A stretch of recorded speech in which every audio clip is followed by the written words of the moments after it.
this moment. So our topic today is home sharing, and it's part of our Aging in Place series. So the first thing that I wanted to talk a little bit about is why families live together. And financial issues is the number one reason that has been identified by the Pew Research Center. 40% of people say that it is their major reason. The second major reason is that people have just always lived together, so they don't even question it. It's more of a cultural norm. The third reason at 25% is to care for either a family member, an adult family member, or a child. And then the last is change in relationships, companionship, or childcare. Those are the different reasons that seem to be identified in that particular research study about why people live together. So the first thing that I want to talk a little bit about today is home sharing as a multi-generational household. So a multi-generational household is basically when two or more adult generations, with adults mainly 25 and over, or a skip generation, which consists of grandparents and grandchildren younger than 25, live together. So in this situation, in the picture here, it might be the grandparents, the parents, and the little kids. The skip generation would be that the parents would not be involved and only the grandparents and the grandchildren would be involved. So as probably some of you know, the factors that account for the increase in the number of multi-generational families, in addition to housing and finances, is that we have in the United States, and specifically, especially in some areas of Colorado, we also have what we call a housing shortage. We do not have enough available units for the number of people who actually live in Colorado. This, in my opinion, is an unintended consequence as a result of much of the work that the governor and the state legislature have done over the last 20 years in terms of encouraging people to move to Colorado. They have actively sought businesses and they have sold it to the public as it will bring 20,000 jobs or 5,000 jobs or whatever. As a result of that, nobody really paid a lot of attention to how that was going to impact housing, that was going to impact transportation and other infrastructure. The high housing costs are another big problem, as probably most of you know. What 10 years ago was a modest $200,000 or $300,000 home now is valued at $500,000, or in some instances even more than that. Additionally, that has also driven then the cost of rentals. We did a workshop a week or two ago in which we looked at the average Social Security of someone who lives in Colorado is about $1,700. If you live in the city and county of Denver, the average rent is $1,750. So if you are in the rental market, living alone on Social Security in Denver, you do not have enough monthly income to even pay your rent, let alone all of the other expenses you might experience. The high cost of living, all of us know that that has contributed, especially since the pandemic. One of the things that the pandemic did is it really heightened, if you will, and increased the need for wages. And so wages have increased as a result of the significant increases in wages. we now are seeing additional costs. So not only are things like goods costing more, but so are services. So for example, the average cost now that we're seeing, say, for home care, which, 2 or 3 years ago was in the $20 to $25 range, is now in the $25 to $30 range. The cost of care in a nursing home has risen to over $12,000 a month. Other things that have increased, gas seems to be holding pretty steady, but eggs are now, $5 or $6 for 18, so it's a pretty significant increase. Another reason that accounts for multi-generational families sometimes is if you have unwed mothers who are living with their parents, as well as immigrants, is another reason why people live in multi-generational households, because they either don't have earning capacity or they are waiting to be able to take the next step out of living with families. What we see over time is that there has been a significant increase in the number of multi-generational households. So in the last 40 years, we have seen a 400% increase in multi-generational households. Again, a pretty significant number.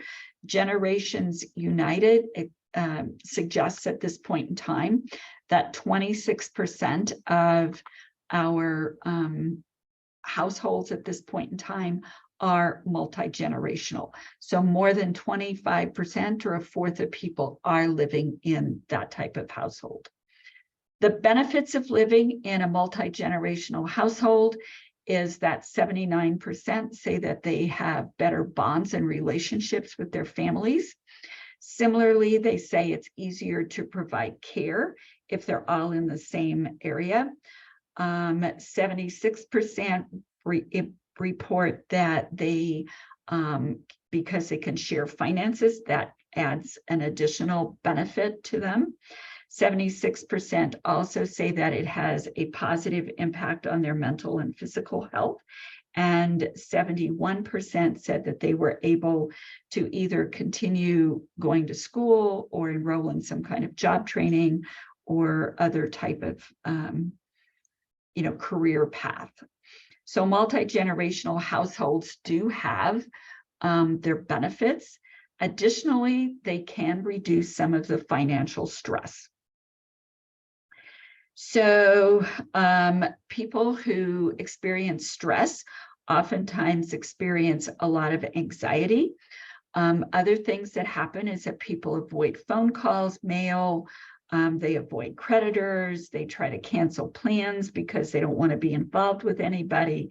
They may feel shame as a result of having financial stress, feeling like they're out of control, they're lost, angry, upset, worry, whatever.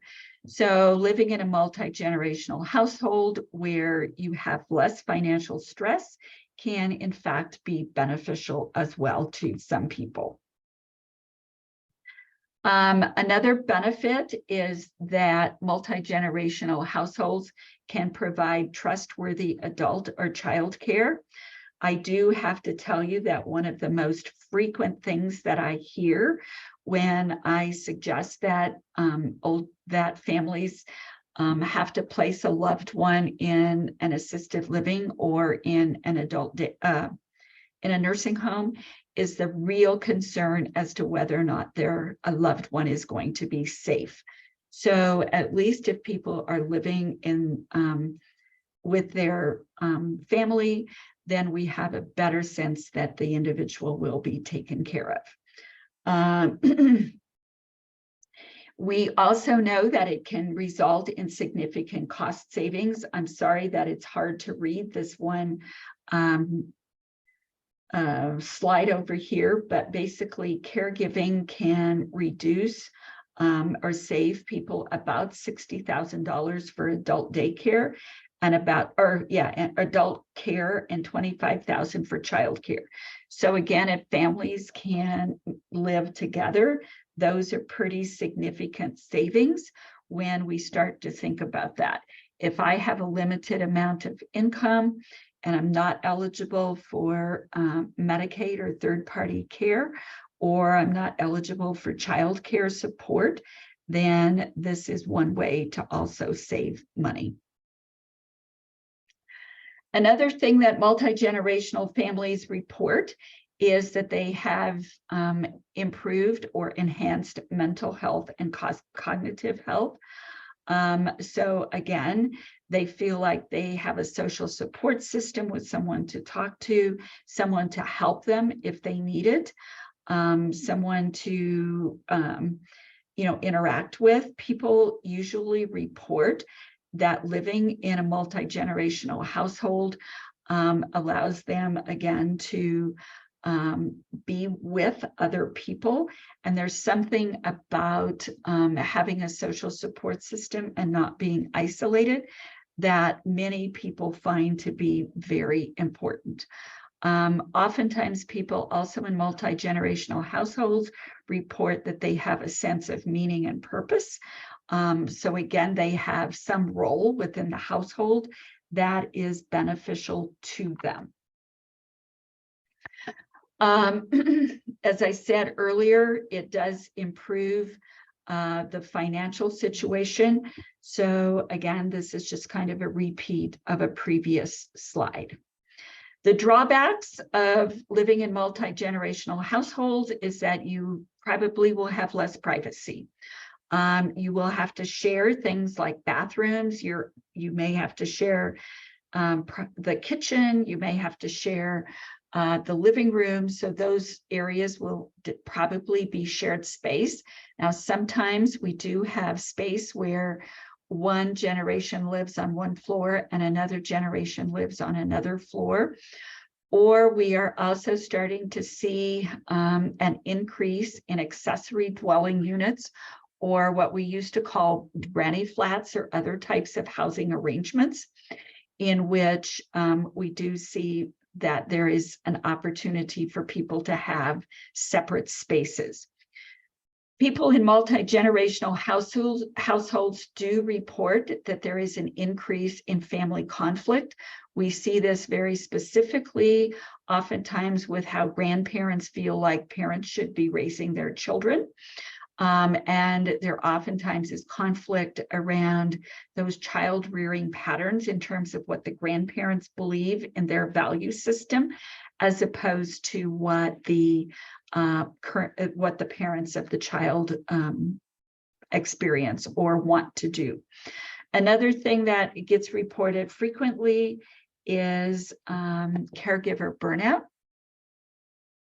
And especially this is true when caring for an older adult who might need a lot of care or high levels of care.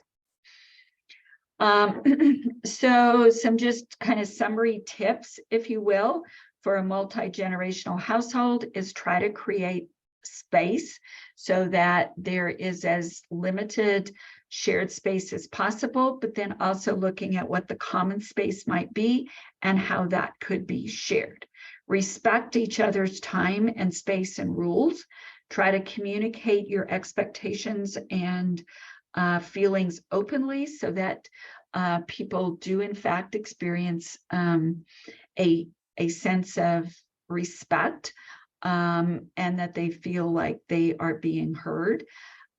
Create opportunities, especially if you're doing caregiving, where you can recharge. For example, someone was asking me yesterday about how they might be able to get some support, if you will, for their caregiving responsibilities. And we were looking at whether or not respite might be an opportunity that they could qualify for. And then the other thing is to look at what are some activities that can, excuse me, continue to promote and support intergenerational activities.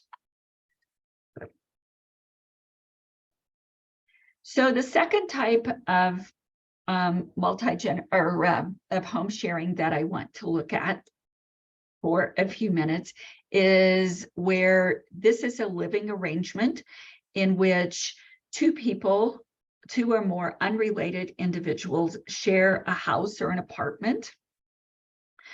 A home share program provides a service that helps to match somebody who has an extra room or a separate bedroom or something with somebody who is looking to share that. So it's a more formal arrangement, if you will, that is usually handled by a third party. Some reasons why people decide that they are going to do home sharing is that they are looking for companionship. There are probably some people who also get into the home sharing business because they recognize the shortage in the housing and part of the housing crisis. So they are trying to be charitable and giving back to the community. But I think the primary reason why people will do home sharing, to be honest with you, is that it is a financial decision.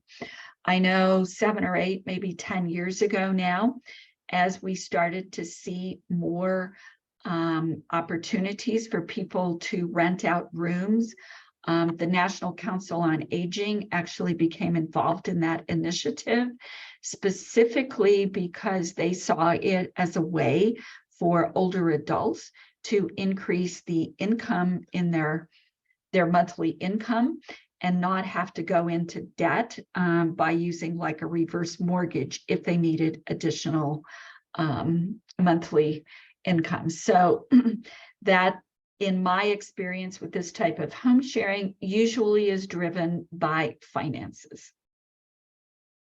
So some questions to look at about why do you want a roommate? And what are some things that you should be reviewing, if you will? So what is the suitability of your house? Do you have an extra bedroom? Do you have a bath? Do you have a separate floor? Say, for example, have you totally closed off one floor of your house because you no longer need it? Could that generate some income? If you have closed off a floor, would you want to share the space on the same floor, or would you want to add like kitchens and other living space? Another question to ask yourself is the house ready for another person? So do you have to do some maintenance on it? Do you have to paint it? Do you have to clean it? Do you want people entering through the same door? Or do you want a separate outside access? Are you going to rent a furnished or unfurnished apartment? Again, thinking about what kind of privacy you want versus what kind of privacy that you would want to offer in this. You can always, as the owner of this house and wanting to share a room, you can put the parameters on that say, you know, I don't want somebody entering through my front door. I'm going to create their own side entrance. So, you know, making those decisions in advance is really important. How much are you going to charge? One of the things that people who are looking to rent on the renter side is they're looking for a cheaper alternative to that one bedroom apartment that I was referring to earlier in the presentation in Denver. So they're looking to pay less rent. The question is, how much can they pay? And what do you think is a fair amount of money? How much money do you need? What does your budget look like? Sometimes we have these home share situations in which there is an exchange of services. So are you looking for somebody to move into your house specifically to provide help to you? And that could be they're doing yard work, they're going to be cooking, they're going to be helping with transportation. Again, trying to figure out what does that really mean? And again, screening for a person who wants to provide that type of service. And then if you are sharing rooms, are you going to share the living room and the kitchen? Are you only sharing the kitchen? What does that look like? And then being really clear about what household responsibilities are shared and which are not. So are you going to be always taking out the trash that is in the kitchen if it is shared area? What is the schedule if you're sharing laundry facilities, if you're sharing shopping, driving, any of those kinds of things? Who does what, when? Other things to look at when you are thinking about this is, what are your housekeeping standards? So I have seen situations where people have gotten into this kind of arrangement, and then they will tell me that the person who just moved in is a slob, or they leave junk lay around, and they don't put things together or don't put things away. They leave all of their extra shampoos and those kinds of things in the bathroom. It's amazing what gets us cranky if we don't make those kinds of expectations up front and understand what it is that we're doing. In terms of services that you are going to provide, are you going to provide all the electricity, all the gas? Are you going to provide all the water? Are you going to charge for extra for those kinds of things? Is that going to be built into the rent that you charge, or is that going to be an additional fee? Are you going to always have food in the refrigerator? Are you going to provide the TV in the bedroom? So again, you have to figure out what it is that you're offering into this partnership or this arrangement, and then being very clear about that. Other things that people need to consider is, who do you want to live with? If you're 70, do you want somebody who is 25? Do you want somebody who is 80? Do you want somebody who is a male or a female? What are your thoughts about smoking and pets? How about things like visitors? Is the individual allowed to have someone visit overnight? If they have family that come to visit frequently, is that okay with you? What are your thoughts about children? And then the type of relationship that you want. So is this a casual relationship where you just kind of say hi in the morning and don't worry about it? Or are you looking for somebody who would share coffee with you once a week, or shares dinner with you every night? Or is this somebody who, again, on the service side, they are going to be in the house all the time when you take a shower, so that if you need some kind of service, they're there to help you. Another thing to think about is, what are your shortcomings? So are you somebody who has lived alone for the last 20 years? And are you somebody who tends to be cranky in the morning? Are you up and vibrant and always happy-go-lucky? What gets you down? What makes you upset? And then also thinking about what contributions you can make to this relationship. So it should not be a one-way street, even if it's a casual relationship, that you need to figure out what how you're going to participate in this and what it is that you are going to contribute. So if you do decide that you want a roommate, and this is on the seeking side, then again, where do you want to live? Do you want to live in the inner city? Do you want to live in suburbia? Do you want to live in a rural area or a frontier town? I had a call not so long ago from somebody from California who was looking to join some cooperative living arrangement up in Fort Collins, and she wanted to know if I knew about this place, and I didn't. But she was willing to relocate because she thought this was the type of arrangement that she wanted, was this cooperative. Do you have your own furniture, or do you need to have a place to rent, or do you need to have it furnished? How much can you afford to pay? If you only have $1,700 a month, can you afford to pay $850? And does that leave you enough money for all the rest of your needs? If you're on the renter side, again, you need to look at all these other questions, such as, who do you want to live with? what are your thoughts about smoking, pets, children? What if I am wanting to rent a room in your house, and you are somebody, you're an older adult whose family visits frequently. The kids tend to be loud and rambunctious. You love keeping the grandkids over a weekend. Is that something that you would be tolerant of? Again, as a renter, what kind of relationship do you want? Do you want a friendship? Do you want to sit out on the back patio and enjoy the dog tonight? Or is that not something that you're interested in? Another thing is, how much space do you need? Can you get everything into a 1-bedroom? Do you need to rent 2 bedrooms? Do you need to rent a whole floor? So figuring out those things as a renter, again, are significant. Similar kinds of questions. What things are you willing to do? What are your housekeeping standards? Can you go up and down stairs? Are you looking for somebody to provide you with personal assistance?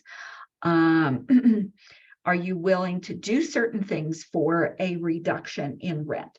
So, for example, if I needed somebody to do my yard and to manage the snow removal, and I wanted $800 a month, but I was willing to give that to you for $700. So you would save $1,200. Are you willing to take on those responsibilities?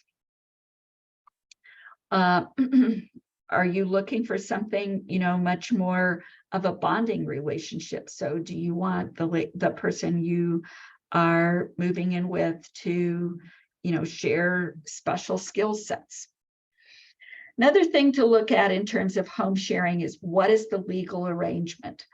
It's important to have this figured out on the front end. So you'll want to know the information on both sides about the property, who the roommates are, what the lease looks like. How long is the lease? Is it for 6 months? Is it for a year? If it's a long-term lease, like a year, and then do you renew at the end of the year? Do you go to month? What are your responsibilities in terms of the rent? Are you just paying rent? Are you, again, paying for a portion of the food if there's shared food? Are you paying a portion of the utilities? What is a security deposit? Again, having been a landlord for many years in my life, I always suggest that you get a security deposit. Oftentimes people will be, especially on move out, they want to use their security deposit as their last month's rent because they don't have enough money to move into the new place as well as to pay rent at your place. So the security deposit can at least help with that. If there are no damages, or if there are damages, then you may need that as well.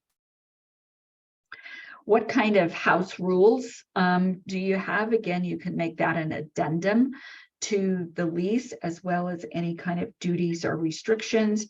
And then under what terms and circumstances are you going to terminate this tenancy? So for example, if somebody decides that they are going to play loud music all night and be out of compliance with the municipal noise requirements, is that a reason that you could terminate this contract? So again, a standard lease usually has some of those kinds of things in there. This is to some extent a repeat of what we've talked about, but as you are selecting this roommate, you want to be really selective. You want to have a good feeling about the person that you select. You do want to keep an open mind, because understand that there will be an adjustment period, both for you as well as for the person who is moving in to your house.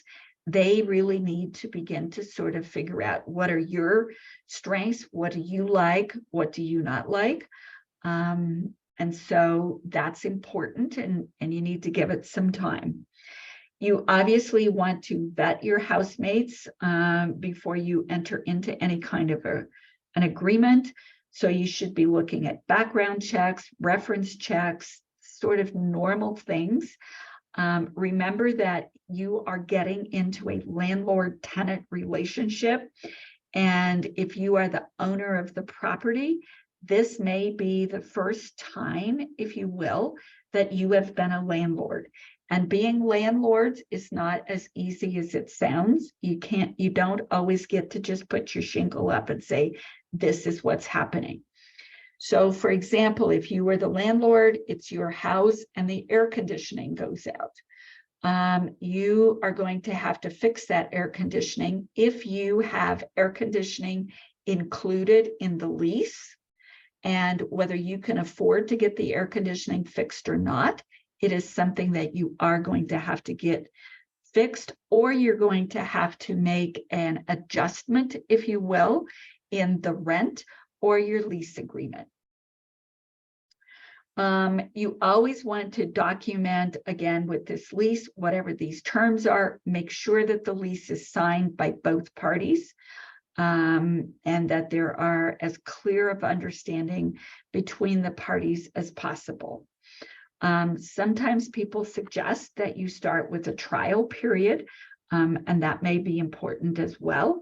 Again, just helping to make sure that this is going to work for you. There are several different models of home sharing that you can take advantage of. So there's an internet-based form or method or model. The one that I'm most familiar with is Silvernest. They started originally here in Denver, but they are more national now in scope. You fill out a form as a landlord and you pay a fee, and you list then through a series of filters the kinds of characteristics, if you will, that the potential renter in your home would need. And then you basically get a list of names. The system generates these and says these are potential people that you might want to interview. On the renter side, basically, if you use the Silvernest model, you put your information in. There's not a fee to you as a potential renter. And then when those filters, the system basically matches your filters or the things that you think are important, and then provides you with the names of potential landlords as well. And it's pretty much a internet-based system. The system does do background checks. It will do reference checks. It will do CBI checks. So the systems basically provide some of that kind of support because they ask those kinds of questions in their screening. At least the Silvernest one, I'm not as familiar with this Rooster one. But the Silvernest one also provides you with sample leases, and they will also help to collect the monthly rent so that the tenant or the roommate pays the rent into the system, and then that money is transferred to your bank account. Again, sometimes that's an easier way to manage these kinds of things, because then you don't feel like you have to talk with the person, or you don't feel like you have to, you have to have that ugly conversation, if you will, if the rent is late or if the person's not paying or whatever. There are also what I would consider some case management based models. There are several of them in Colorado. One is called Sunshine Homes. They work very much on a model where you list your home with them, and as a potential renter, you list as well. And then they go through a series of interviews with both parties and then make the placement. They also follow up on a kind of ongoing basis, at least for a while, to make sure that the adjustment period the relationships are working and that everybody is happy. There's another program that is called the Homestay Community. This is a program where they take older adults primarily, and they match students primarily from schools and colleges, or young people with who live in a home setting. Oftentimes there's 5 or 6 students living with an older adult. They too provide a level of a case management approach where they work with both parties. They follow up on a regular basis to make sure that the placement is going okay. They are a commission-based program. So a portion of the rent goes to the management and oversight and supervision, and then the balance goes to the homeowner.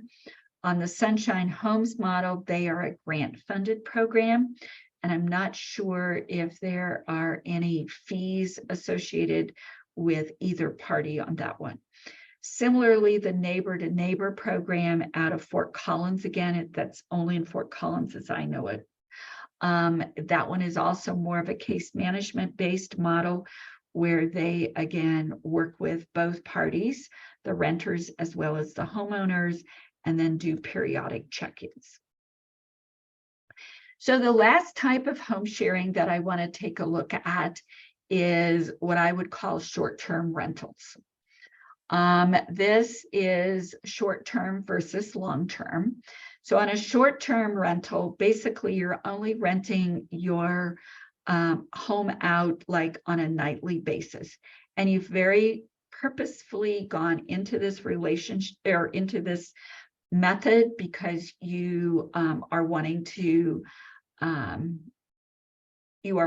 increase your income. It's a business decision. You should have a business plan. You should know what it is that you are attempting to do. The income is going to vary because basically if you don't rent your home out tonight, then you don't have any income.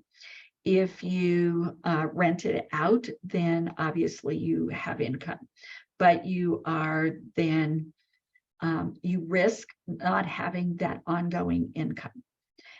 On the long-term side, which is kind of what we've been talking about with the home sharing, typically you have somebody who's there for 6 months or longer.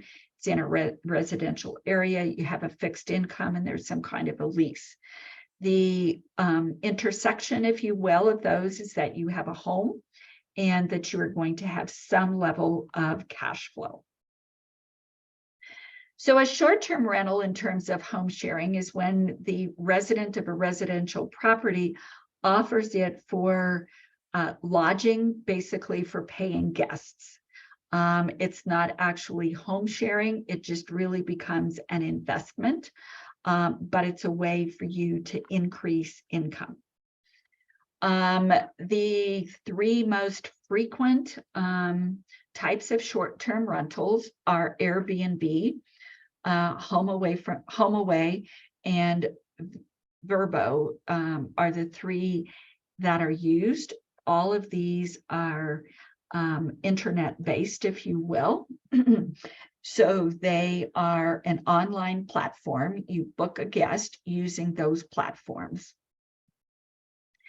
You can rent out an entire home. You can rent out a spare bedroom. You can rent out a sofa. You can rent out a basement.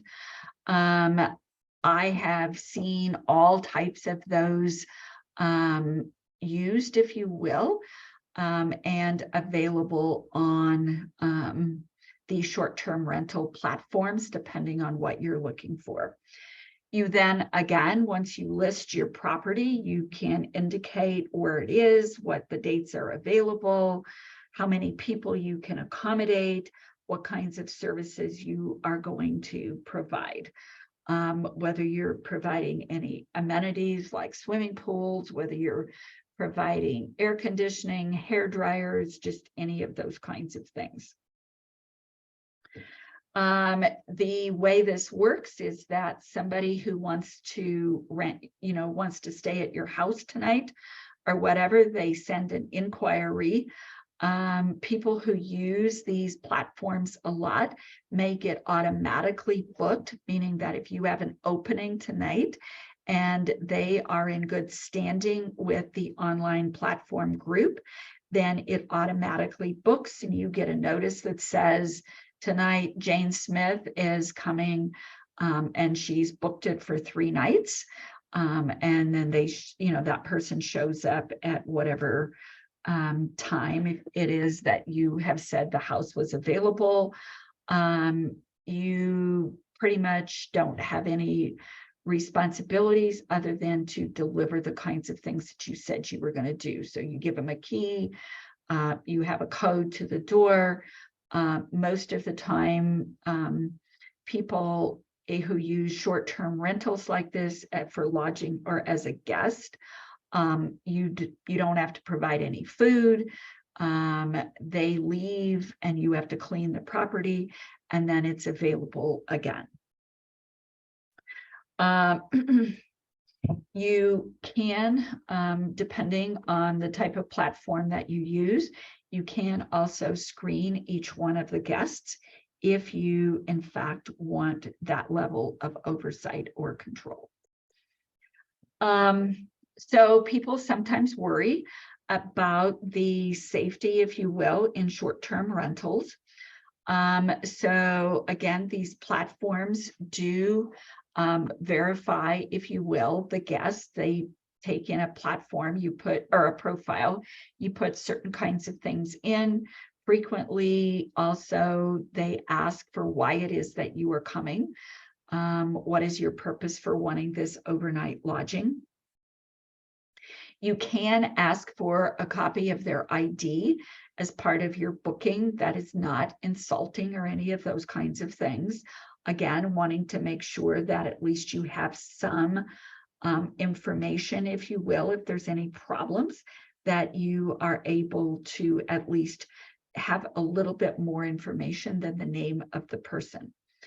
Usually in these types of platforms, there's also the opportunity, if there's any kind of damage, that you can collect a deposit if you want and then return it. The platform also makes some guarantees for damages. So if somebody, for example, breaks a window and leaves and you don't know anything about it until after they have left, you can contact the platform and then they, you can file a file for damages, and then they go after making the guest, basically making you whole.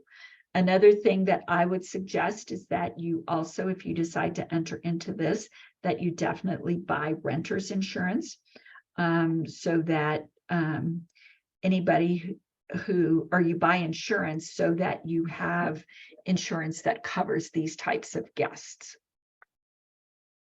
Usually, as I said, the payment is all handled by the platform. So once you get a booking, the guest knows what their nightly fee is, whether there's a cleaning fee, whether it's a refundable damage deposit. And so that's all listed out.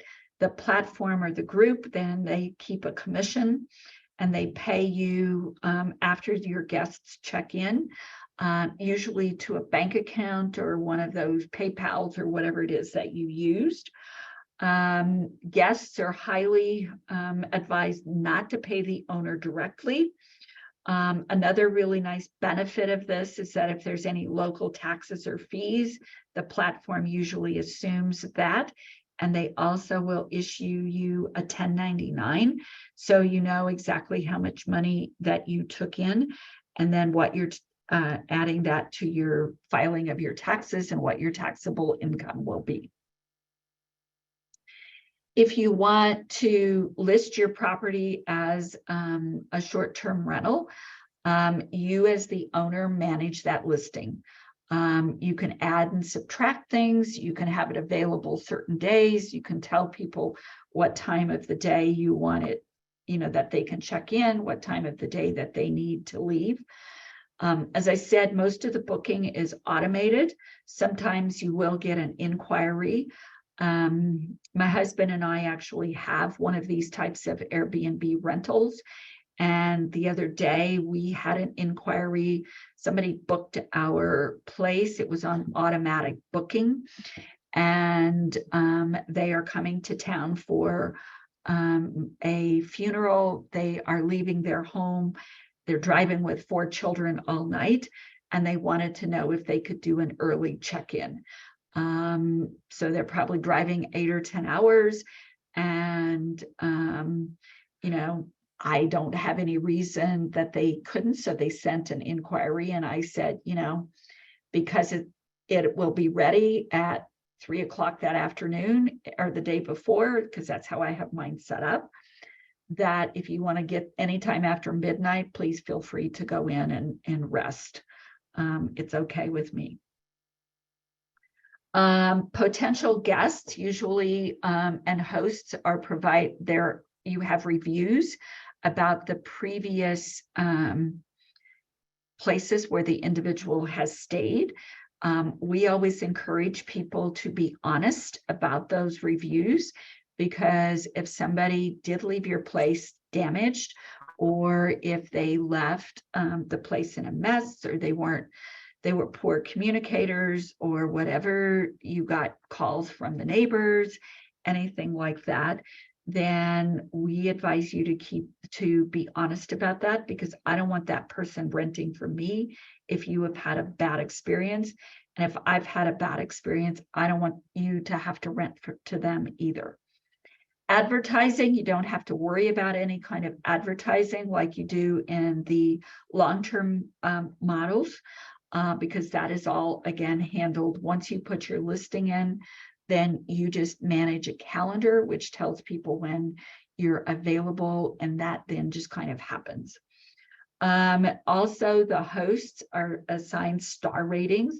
So if people are really pleased with your service and your facility, then they give you the number of stars. So it's from 1 to 5. And if you will also rate the guest, and then if both parties, you can see that on the rating as well.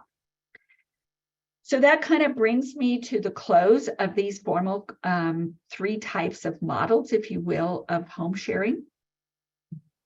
So this is just a little bit about the programs that the Society offers.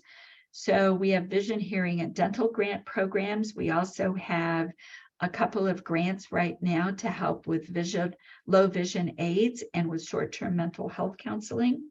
We have a telephone buddy program where people will call once or twice a week. We can help with advanced care planning, general public benefit counseling for Medicare, Medicaid, subsidized housing. We have a multi-generational family support program and our holiday basket program.